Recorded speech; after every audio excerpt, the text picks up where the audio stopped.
এই যে এটা হলো যে লাউয়াছড়া উদ্যানের সবচেয়ে ভাইরাল একটা জায়গা। যেমন লাউয়াছড়া, এখানে আসলে একটা হলিউড ছবির শুটিং হয়েছিল। আর এই যে এখানে আছে যে আমার আছে জল, এখানকার একটা ছবির শুটিং হয়েছিল 2008 সালে। সবকিছুই।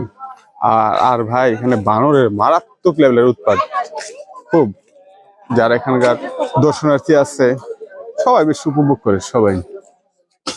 আর এই জায়গাটার মধ্যে মানুষ ঘুরে ফিরে দেখাইছে এই যে রেল লাইন, এখানে প্রচুর মানুষ থাকে, প্রচুর, সব সময় সারাক্ষণই। এই যে অনেক মানুষ দেখা যাচ্ছে। আমার মনে হয় প্রতিটি মানুষেরই একটাই স্বপ্ন, একটা আকাঙ্ক্ষা, এই রাস্তা দিয়ে একটা ট্রেন যাবে, তারা দেখবে। কিন্তু ট্রেন কখন যাবে কে জানে, কেউ তুই জানে না এটা। আর এখানে যারা গেটম্যান আছে, এই যে এরা একটু পর পর এই সবাই সাইডে যান ট্রেন আসবে, এই সবাই সাইডে যান ট্রেন আসবে। আসলে কিন্তু না, আমরা এখানে 1 ঘন্টারও বেশি আছি, এখন পর্যন্ত একটা ট্রেনও আসে নাই। কিন্তু উনি প্রতি 5 মিনিট পর পর এই সিগন্যালটা মারে।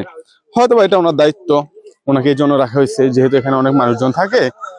চিন্তা করছে যদি কোনো ধরনের ক্ষয়ক্ষতি হয়ে যায় তাহলে তো খাইছি আমরা চাকরি নিয়ে টান দিব।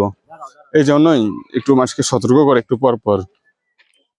এই যে এই জায়গাটাতেই অল্প একটু জায়গার মধ্যে 2টা ছবি শুটিং হচ্ছিল। মানুষ হয় অনেক। আর এই যে এদিক দিয়ে হলো ভিতরে ঢুকে, আমরাও ভিতরে ঢুকে অনেকক্ষণ হাঁটছি, কুল কিনারা পাই না। আল্লাহ জানে এটা কত বড় পাহাড় আছে অনেক।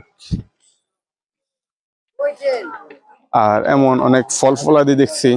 ফল বলবো না বন জঙ্গলের অন্য কিছু বলবো তা যায় না, যেগুলো চিনি না। খাইলে হয়তো পাগলে পাবনা ভর্তি হওয়া লাগতে পারে, আল্লাহ জানে। বেশ মানুষ, ওই যে দেখা যায় অনেক দূর দূরান্ত থেকে মানুষ হাইটাও পর্যন্ত চলে গেছে। শুধু এখানে দেখতে আসে আমাদের বাংলাদেশে হুমায়ুন আহমেদ লেখক, তিনি খুবই জনপ্রিয় একজন মানুষ। এই আমার আছে জল ছবি শুটিং স্পটের সাথে অনেকেই নিজেদের ছবি তোলে দেখলাম।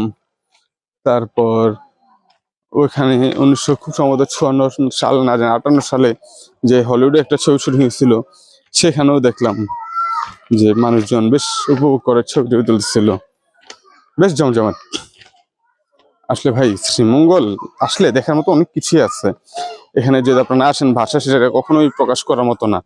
অল্প একটু সময়ে 2-5 মিনিটে এই শ্রীমঙ্গলের সৌন্দর্য বর্ণনা করা অসম্ভব। আমার মনে হয় পৃথিবীর কোনো বিখ্যাত ব্যক্তি আসলো সেটা বর্ণনা করতে পারবে না, এটা এতটা সুন্দর। আর এটা হলো প্রবেশ পথ, এই দিক দিয়ে আসতে আসতে রেলগেটটা পড়বে, তারপর চাইলে আর ভিতরে যাওয়া সম্ভব। আর কেউ এই যে রেলগেট, এটা এই সাইডে যায়, আবার কেউ এই সাইডেও যায়, 2 সাইডে মানুষ যেতে পারে। জায়গাটা বেশ সুন্দর।